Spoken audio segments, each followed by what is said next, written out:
Hello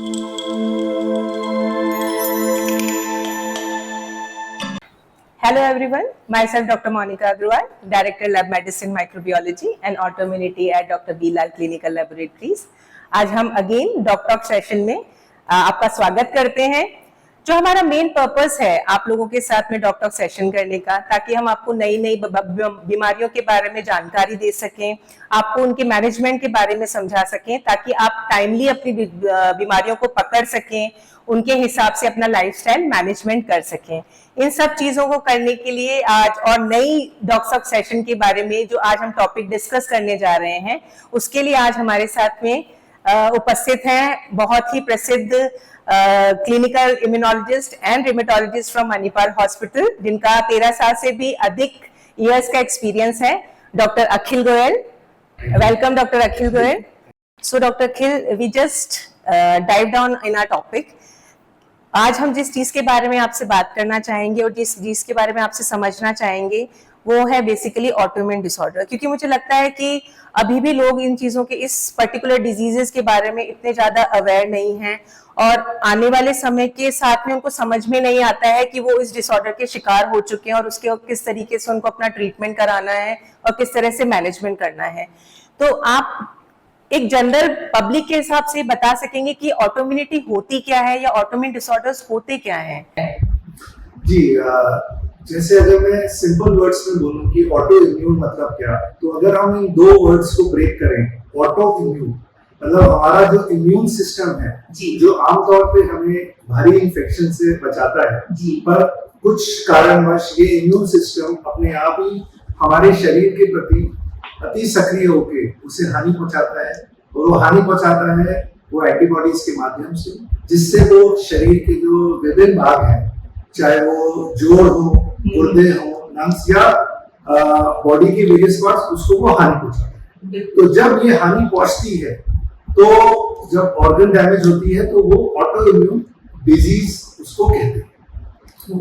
और इसके साथ में ये बोलेंगे कि गठिया रोग जो एक चीज आती है उभर के, गठिया रोग में खाली लोग समझते हैं कि जोड़ ही इन्वॉल्व होते हैं, पर गठिया रोग को अगर इंग्लिश में ट्रांसलेट करें तो वो ऑटोइम्यून डिजीज है। मतलब वो जोड़ के अलावा शरीर के सारे भागों को असर करता है। तो इसलिए लोगों को समझना है कि ऑटोइम्यून डिजीज और गठिया एक जैसा नहीं है। जी हाँ, बिल्कुल। गठिया रोग तो हिंदी में समझाने के लिए है, पर एक्चुअली वो जोड़ की बीमारी नहीं, जोड़ के अलावा शरीर के बाकी भागों को असर करती है। तो बिल्कुल आपने सही कहा कि जो ऑटोइम्यून डिसऑर्डर है वो बेसिकली हमारी जो सुरक्षा प्रणाली है या हमारी जो बॉडी की सेल्स है वो हमारे खिलाफ काम करना शुरू कर देती है और हमारे शरीर के अलग अलग हिस्सों को खराब करना शुरू कर देती हैं। तो डॉक्टर साहब, आप इतने समय से आप देख रहे हैं कि ऑटोइम्यून के डिसऑर्डर्स हैं, आप इतने सालों से एक्सपीरियंस कर रहे हैं कि काफी जो केसेस हैं ऑटोइम्यून डिसऑर्डर्स के ऑन द राइज साइड में है। तो ऐसे क्या क्या कारण हैं जिनकी वजह से, क्योंकि कैंसर भी हम देखते हैं, डायबिटीज के भी पेशेंट्स हम देख रहे हैं, हार्ट डिजीज के भी पेशेंट्स देख रहे हैं, यदि हम इन तीनों का भी टोटल करें तो ऑटोइम्यून डिसऑर्डर्स तो इनसे कई गुना ज्यादा है। तो ऐसे क्या कारण है जो लोगों में ऑटोइम्यून डिसऑर्डर करने के लिए, ऑटोइम्यून डिजीज करने का कारण होते हैं नॉर्मली? जी, बहुत इंपॉर्टेंट क्वेश्चन है, क्योंकि जो आपने ये फैक्ट बताया कि ऑटोइम्यून डिसऑर्डर्स, चाहे हम कैंसर, डायबिटीज, HIV सबको कंबाइन कर लें, उसके बाद भी उसका प्रेवलेंस ज्यादा है। तो जो इसका होने के कारण है वो कॉम्प्लेक्स होता है। अगर मैं सिंपल वर्ड्स में बोलूं तो हमारी बॉडी में जेनेटिक्स होती है, हमारी जीन्स। एक हमारी जो जीन्स में कुछ ऐसी प्रॉब्लम आ जाती है जिसकी वजह से हमारी ऑटोइम्यून डिजीज होने की संभावना बढ़ जाती है। और जीन्स के साथ एक होती है अनुवांशिकता, जो बोलते हैं फेमिलियल। तो फेमिलियल में भी और जेनेटिक्स, ये दोनों क्लोज टर्म्स हैं, बट जेनेटिक्स और अनुवांशिकता ये तो एक कारण है।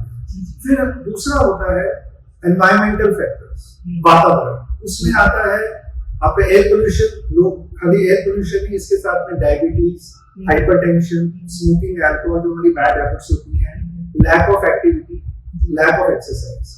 तो अगर ये सारी चीजें करें तो हमारी बॉडी में जब ये एनवायरमेंटल फैक्टर्स और जेनेटिक्स इसमें इंटरेक्शन होता है तो हमारी बॉडी में एंटीबॉडीज बनते हैं, जिसकी वजह से ऑटोइम्यून डिजीज पैदा होता है। और इसीलिए देखा जाता है कि ये जो रोग, एक और जो इम्पोर्टेंट चीज होने का कारण है कि ये लेडीज जैसे फीमेल्स में ज्यादा होता है, क्योंकि महिलाओं में ईस्ट्रोजन हार्मोन की मात्रा ज्यादा होती है, जो ऑटो इम्यून डिजीज पैदा करने में एक महत्वपूर्ण हार्मोन है। तो अगर मैं आपको कंसाइज करूं तो एनवायरमेंटल फैक्टर, जेनेटिक एंड महिलाओं में, ये तीनों में ये अगर हम कंबाइन करें तो ऑटो इम्यून डिजीज पैदा। बिल्कुल सही बोल रहे हैं, क्योंकि मैंने अभी देखा है कि बहुत सारे जो ऑटोइम्यून डिसऑर्डर्स हैं वो उसमें फीमेल में ही उसका प्रीपोंडरेंस होता है, और मैंने भी ये इसको पढ़ा था कहीं पे कि नहीं, ये oestrogen is a very important factor in female preponderance. तो नेक्स्ट मेरा इसके लिए एक क्वेश्चन रहेगा कि नॉर्मली जो ऑटोइम्यून डिसऑर्डर्स के पेशेंट्स होते हैं उनके जो सिम्टम्स होते हैं, अब नॉर्मली हम बोलते हैं कि जैसे आपने गठिया बताया, जोड़ों में दर्द है कई पेशेंट्स को, कई पेशेंट्स जो हैं उनके अल्सर्स होने, माउथ अल्सर्स के साथ में भी कई पेशेंट्स प्रेजेंट होते हैं। तो नॉर्मली ऐसे कौन से कॉमन सिम्टम्स हैं ऑटोइम्यून डिसऑर्डर्स के जो रूटीन सिम्टम्स से अलग होते हैं इन पेशेंट्स के? तो गठिया रोग या ऑटोइम्यून डिसऑर्डर्स के मुख्य लक्षण होते हैं जोड़ में दर्द, सूजन और अकड़न होना, गर्दन और कमर में दर्द और अकड़न होना। और अकड़न जनरली उसको बोलते हैं हम अर्ली मॉर्निंग स्टिफनेस, मतलब सुबह के समय स्टिफनेस जो बोलते हैं 30 मिनट्स या 45 मिनट से ज्यादा होती है। और दर्द जो होता है इसमें वो जनरली आराम करने पे ज्यादा होता है, और जब आप एक्टिविटी करते हैं तो वो कम हो जाता है। तो ये एक इम्पोर्टेंट सिम्टम है कि जो ऑटो इम्यून की तरफ ज्यादा जाता है इंस्टेड ऑफ डीजेनरेटिव, मतलब जैसे एज वाला होता है उसमें जनरली पेन जब हम ज्यादा चलते हैं तो बढ़ जाता है, रेस्ट पे आराम मिलता है। इसमें उल्टा होता है ऑटो इम्यून में कि रेस्ट में ज्यादा पेन होता है और जब हम चलते हैं तो आराम हो जाता है। ये तो मुख्य हो गए कि इसमें जोड़ के सिम्टम्स। अब जो इसके इम्पोर्टेंट है कि जोड़ के अलावा जो सिम्टम्स है जो हमें हेल्प करता है कि ये ऑटो इम्यून डिजीज है, वो होता है लंबे समय तक बुखार, थकान रहना, वेट लॉस होना, मांसपेशियों में दर्द एवं आपके अकड़न होना, मांसपेशियों में कमजोरी होना। इसके अलावा पूरे शरीर और चेहरे पे लाल चकत्ते होना, आंखें और मुंह का सूखना। और इसके अलावा जैसे मैंने बताया था कि ये जोड़ के अलावा अगर ये अलग अलग ऑर्गन्स को अफेक्ट करती है, फॉर एग्जांपल आईज, आंखों में, तो उसमें यूवेइटिस बोलते हैं वो आ जाता है। लंग्स को अफेक्ट किया तो इंटरस्टिशियल लंग डिजीज हो जाता है, आईएलडी जिसे बोलते हैं। अगर किडनी को अफेक्ट किया तो किडनी इंजरी हो जाती है, रीनल फेलियर जो कि हम बोलते हैं कि एसएलई, ल्यूपस बोलते हैं, ल्यूपस नेफ्राइटिस हो जाता है ऐसे। और इसके साथ में ये जो शरीर की नसें होती हैं, नर्व्स या ब्रेन, अगर इनको भी अफेक्ट करता है तो नर्व्स को अफेक्ट किया तो हाथों और पैरों में कमजोरी आना, और अगर ब्रेन को अफेक्ट किया तो स्ट्रोक आना जैसे बोलते हैं।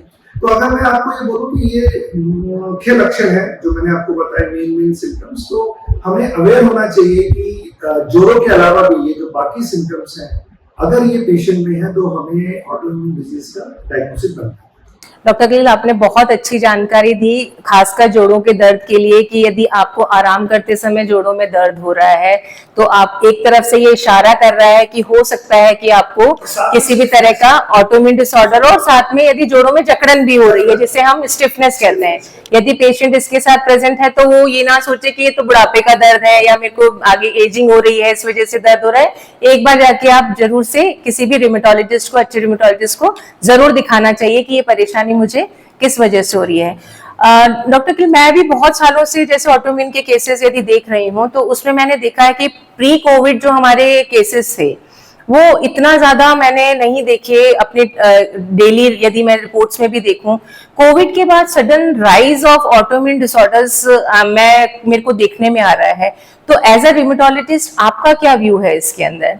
After Covid the number of autoimmune disease बहुत बढ़ गए हैं जी, इसमें कोई शक नहीं है, क्योंकि एक तरह से कोविड का जो डैमेज वो करता था वायरस जो है, वो बेसिकली साइटोकाइन स्टॉर्म सिंड्रोम जो बोलते हैं, so it is due to widespread inflammation, पूरे शरीर पे सूजन करना। तो इसीलिए हम देखा जा रहा है कि उसके बाद में जोड़ों में दर्द, जो इन्फ्लेमेटरी पॉलीआर्थराइटिस बोलते हैं, तो ऑलमोस्ट हर टाइप के ऑटोइम्यून डिसऑर्डर्स बढ़ गए, चाहे वो जोड़ों में दर्द हो या इसके अलावा बॉडी पे रैश आना हो, लाल चकत्ते आना, मांसपेशियों में वीकनेस आना, जिसे हम मायोसाइटिस बोलते हैं।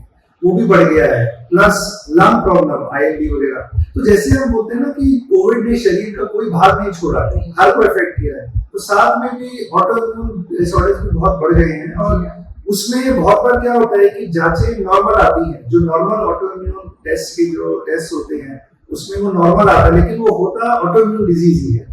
तो उसको पहचानना बहुत जरूरी होता है, क्योंकि उसको हम टर्म बोलते हैं सीरो इन्फ्लेमेटरी आर्थराइटिस। तो सीरो नेगेटिव एक ऐसी टर्म है कि बहुत ब्रॉड टर्म है, लेकिन उसका basic cause is autoimmune disorder.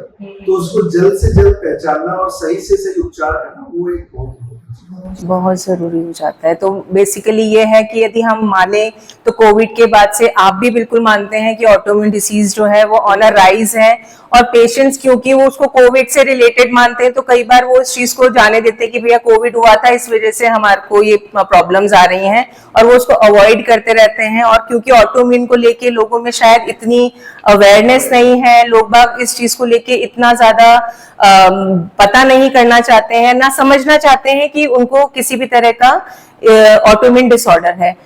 क्या आप मानते हैं कि जो ऑटोइम्यून डिसऑर्डर है ये किसी एक पर्टिकुलर क्लास का है, कि मतलब केवल जो हाई लोग हैं, हाई स्ट्रेटा के लोग हैं, उन्हीं में ये ऑटोइम्यून डिसऑर्डर्स होता है, मिडिल या लोअर स्ट्रेटा के लोग यूजुअली ऑटोइम्यून डिसऑर्डर से अफेक्ट नहीं होते हैं? ऐसा कुछ आपका सोचना है? ऐसा इतना फर्क है नहीं, क्योंकि चाहे हम लो सोशियो इकोनॉमिक स्टेटस की बात करें या हाई सोशियो इकोनॉमिक स्टेटस, दोनों में रिस्क फैक्टर्स अपने हैं। जैसे जो लोअर में बात करें तो जैसे बहुत बार मैल न्यूट्रिशन खाने की वजह से उनका बॉडी मास इंडेक्स कम रहता है, प्लस उनका रहन सहन गंदगी, जैसे बहुत बार होता है कि रहन सहन है तो उसमें इन्फेक्शन होने का रिस्क बढ़ जाता है, जिसकी वजह से ऑटोइम्यून डिजीज पैदा होता है। अगर मैं बोलूँ हायर सोशियो स्टेटस तो उसमें जैसे ओबेसिटी बोलते हैं, डायबिटीज, हार्ट डिजीज, हाइपरटेंशन, ये ज्यादातर जो हायर इकोनॉमिक स्टेटस है उनका, क्योंकि उनका ज्यादातर लाइफस्टाइल अच्छा नहीं होता है, सेडेंटरी लाइफस्टाइल होता है, बैठना ज्यादा होता है, मोटापा ज्यादा होता है। तो ऑब्वियसली ये जैसे मैंने बताया था कि ये सारे रिस्क फैक्टर हैं for autoimmune disorders. So I guess कि दोनों में चांसेस उतना ही है, क्योंकि इसके अलावा जो मैंने बताया था जीन्स, जैसे जो हमारी जेनेटिक फैक्टर है कि जिसको होना है फिर वो होके रहेगा, चाहे वो गरीब हो या अमीर। तो बस ये है कि जितनी जल्दी पहचान लें, डायग्नोज कर लें तो अच्छा रहता है। तो बिल्कुल सही कहा आपने कि बीमारियां इंसान में भेद नहीं करती हैं, तो ऑटोइम्यून डिसऑर्डर्स भी ऐसे ही हैं, वो ये नहीं देखते कि कौन बड़ा है कौन छोटा है, वो डिपेंडिंग ऑन द स्टेटस, उसका कुछ रोल नहीं है इस चीज के लिए। तो यदि किसी को भी ऑटोइम्यून डिसऑर्डर है या किसी को भी इस तरह की कोई समस्या है, तो वो आप कौन से ऐसे कॉमन टेस्ट मानते हैं जिनसे कि हम इनको डायग्नोज कर सकते हैं, इन डिजीजेस को डायग्नोज कर सकते हैं? जैसे पेशेंट नॉर्मल आता है टेस्ट करा के तो CBC, LFT, RFT जो बोलते हैं लिवर की टेस्ट, फिर ये सब एक टेस्ट है जी हां, एरिथ्रोसाइट सेडिमेंटेशन रेट, फिर CRP, C रिएक्टिव प्रोटीन, फिर उसके ऊपर जो स्पेसिफिक टेस्ट है जैसे RA फैक्टर जी हां, एंटी-CCP, एंटी न्यूक्लियर एंटीबॉडी जिसको हम ANA बोलते हैं, फिर HLA-B27 जिसको एंकिलोजिंग स्पॉन्डिलाइटिस में, और एक और टेस्ट जो सबसे लॉन्ग यूज होता है, इसके लिए हम बाद में भी इसके ऊपर बात करेंगे कि कौन से मिक्स एसोसिएटेड है, यूरिक एसिड। यूरिक एसिड एक ऐसा टेस्ट है जिसको लेके लोग इतना परेशान रहते हैं, और उसके बढ़ने से गाउट होता है, पर एक्चुअली में यूरिक एसिड जब बढ़ जाता है तो हर कोई ये लगता है कि मुझे गठिया हो गया, जो कि बिल्कुल नहीं। सो ये तो हो गया ब्लड टेस्ट। इसके अलावा अगर जैसे कोई जोड़ में विकृति है या कोई जोड़ में सूजन आ रही है तो उसके हम एक्सरेज कराते हैं, जोड़ों के एक्सरे हो गए, छाती का एक्सरे या HRCT test for ILD, interstitial lung disease. ऐसे ही इसमें MRI आता है, MRI ऑफ सैक्रोइलिएक जॉइंट्स जैसे एंकिलोजिंग स्पॉन्डिलाइटिस के लिए। सो अगर मैं इनको प्लग करूं, ब्लड टेस्ट और रेडियोलॉजिकल टेस्ट, तो ये दो मेन कैटेगरीज हैं जो हम टेस्ट कराते हैं, और इसमें हमें बहुत बार ये भी देखना पड़ता है कि कितने टेस्ट पेशेंट अफोर्ड कर सके, क्योंकि इसमें कुछ टेस्ट महंगे होते हैं तो हमें बहुत ध्यानपूर्वक टेस्ट करना है। इसमें आई थिंक जो हमारा ANA IFA है, और यदि हम ब्लड की बात करें तो वो भी कई बार आपको बहुत जानकारी देने में एक अच्छा रोल शो बिल्कुल, करते हैं। ये ए अब मैं आपको चीज बताऊं जो मैं पिछले अपने 2-3 साल से देख रहा हूँ कि ये एक तरह से रूटीन ब्लड टेस्ट बनता जा रहा है। जी हाँ, क्योंकि एएनए आईएफए आजकल हर किसी को गठिया रोग होता है या किसी को जोड़ों में दर्द हुआ, जी हाँ, तो ये टेस्ट मुझे हर बार उनके साथ मिलता है। जी हाँ, अब इसका मैं ये बोलना चाहूंगा कि बहुत बार जरूरत नहीं थी, लेकिन ये टेस्ट का सही इंटरप्रिटेशन और सही वे से करना, जी हाँ, ये चीज बहुत जरूरी है। क्योंकि टेस्ट हरदम सेकेंडरी है, सबसे पहले पेशेंट के जो सिम्टम है उसको देखकर हम टेस्ट ऑर्डर करते हैं और दोनों सिम्टम और लैब टेस्ट की जब रिपोर्ट्स आती हैं तो दोनों को मिला के डायग्नोसिस। अच्छा, तो बेसिकली ये है कि यदि आपका टाइमली आपके सिम्टम्स आपको पता लग गए, आपको पूरा प्रॉपर तरीके से आपका डायग्नोसिस हो गया, तो आपका एक अच्छी तरीके से इलाज आप कर सकते हैं। बट ऑटोइम्यून डिसऑर्डर को लेके लोगों के मन में एक शंका रहती है, या तो वो उसके बारे में बात नहीं करना चाहते, या क्या कुछ सोशल स्टिग्मा उसके साथ में जुड़ा हुआ है ऑटोइम्यून डिसऑर्डर्स को लेके? देखिए ऑटोइम्यून डिसऑर्डर्स के साथ सबसे बड़ा प्रॉब्लम क्या है? लैक ऑफ अवेयरनेस, मतलब जागरूकता बहुत कम है। और दूसरा भ्रांतियां, मिथ्स, उनके बारे में इतनी भ्रांतियां हैं कि मतलब इसीलिए वो हमारे पास पहुंचने में बहुत टाइम लगता है। फॉर एग्जाम्पल अगर मैं एवरेज बात करूं तो एक नॉर्मल रूमेटॉइड आर्थराइटिस के पेशेंट को हमारे पास कम से कम 2 से 2.5 साल लगते हैं पहुंचने के, क्योंकि जब तक आप जानते हैं कि जोड़ में विकृति आ जाए या डैमेज हो जाए तो वापस नहीं होगा। सो एक है lack of awareness, that is one, और उसके लिए हम जागरूकता फैलाने के लिए यही शो के माध्यम से हम बताना चाह रहे हैं कि वो अवेयर रहे अपने सिम्टम्स के बारे में और ये पहचाने की क्या ऑटोइम्यून डिसऑर्डर है।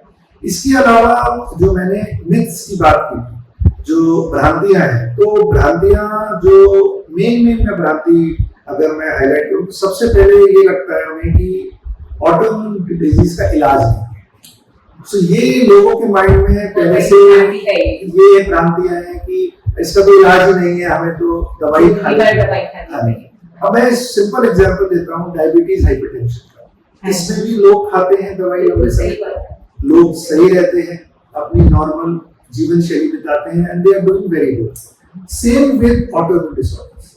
इंपॉर्टेंट क्या है कि स्पेशलिस्ट की गाइडेंस में मेडिसिन लेना है और दवाइयों को रेगुलरली लेना है under the guidance of a specialist dermatologist, जैसे हम बात कर रहे हैं। तो क्योंकि अगर वो रेगुलर दवाई लेंगे तो वो एक नॉर्मल जीवन शैली चलेगी, जिससे उनकी जोड़ों में विकृति भी नहीं आएगी और एक नॉर्मल लाइफ चलेगी। सो एक चीज जो ये मिथ है कि ये इसका कोई इलाज नहीं, तो ये इसका आंसर मैं ये देना चाहूंगा। दूसरा जो एक ये चीज है कि इसमें जो दवाइयां इस्तेमाल होती हैं, उनको ये लगता है कि ये एंटी कैंसर ड्रग है तो इससे बहुत साइड इफेक्ट होता है, जैसे मेथोट्रेक्सेट सबसे जो मेन दवाई है। तो मैं आपको ये बता दूं कि ये जो दवाई हम इस्तेमाल करते हैं गठिया रोग में, उसका डोज कम होता है और इसका जो बेनिफिट है वो बहुत अच्छा होता है, उसके साइड इफेक्ट इतने नहीं होते हैं। उसके लिए आप एवरी मंथ या एवरी 2 मंथ्स ब्लड टेस्ट करवाते हैं तो side effect. So that is second thing. तीसरा एक ये होता है कि पहले ये माना जाता था गठिया रोग खाली ओल्ड एज का होता है, मोर देन 60 इयर्स, पर अब ऐसा नहीं है। अब ये हर उम्र में पाया जाता है, चाहे यंग, मिडिल, ओल्ड एज। और इसीलिए ये चीज लोगों को पहचानना है कि बच्चों में भी सिम्टम होते हैं, बच्चों में भी पाया जाता है, पर ज्यादातर ये अनदेखा कर देते हैं क्योंकि उन्हें लगता है कि बच्चों में कैसे हो सकता है, बच्चा है इसमें, लेकिन वो होते हैं और उसको सही टाइम पे पहचानना बहुत जरूरी है। और चौथा एक और इम्पोर्टेंट चीज है कि खाने का चीज, कि क्या खाना चाहिए क्या नहीं खाना चाहिए। तो इसमें जो एक छोटी सी ये चीज है कि खट्टी चीजों के ऊपर बहुत बात होती है कि खट्टी चीज नहीं खानी चाहिए, दाल, दही, छाछ सब बंद कर देनी चाहिए। तो इसमें मैं बोलना चाहूंगा कि साइंटिफिक एविडेंस है कि खट्टी चीजों से गठिया नहीं बढ़ता। इसमें विटामिन सी होता है जो कि जोड़ों के लिए जरूरी होता है, तो खट्टी चीजें लेना जरूरी है, वो आराम से लें। तो मतलब ये कि कभी कभी यदि आपकी इच्छा है कि आप अचार खाना चाहें तो आप थोड़ा सोच सकते हैं, या थोड़ा खट्टा खाना चाहें आपको एक पानी बताशे खाने की इच्छा है तो वो आप खा सकते हैं। तो उसमें कोई ऐसा नहीं है कि आपको कोई चीज आपको चेंज करने की जरूरत है या आपकी लाइफ स्टाइल। अब मेरा नेक्स्ट क्वेश्चन इसी से जुड़ा हुआ है कि यदि किसी भी पर्सन को ऑटोइम्यून डिसऑर्डर्स हैं, यदि वो कोई उसको डायग्नोज हुआ है, तो अपनी लाइफ स्टाइल में वो उसको क्या क्या चीजों का ध्यान रखना चाहिए जिससे कि वो चीज आगे ना बढ़े और वो एक आसान से एक हेल्दी जिंदगी भी बिता सके, उनको ये अफसोस ना रहे कि वो हमेशा परेशान ना रहे कि अरे मुझे तो बीमारी है। थैंक यू डॉक्टर अखिल, आपने इतना अच्छी जानकारी ऑटोइम्यून डिसऑर्डर के बारे में हमारे श्रोतागणों को दी है और मुझे लगता है कि उनको इस सब जानकारी से बहुत कुछ सीखने को मिला होगा और पहले से ज्यादा इस बीमारी के बारे में वो जागरूक हुए होंगे। अब वो ध्यान रखेंगे कि किन किन सिम्टम्स की वजह से मुझे कहाँ जाना है, किसको मुझे दिखाना है, और वो अवॉइड नहीं करेंगे और उसके बारे में खुलकर बात करेंगे कि हाँ मुझे यदि ये बीमारी है तो मैं किस तरीके से इस पे काम कर सकता हूँ या कर सकती हूँ।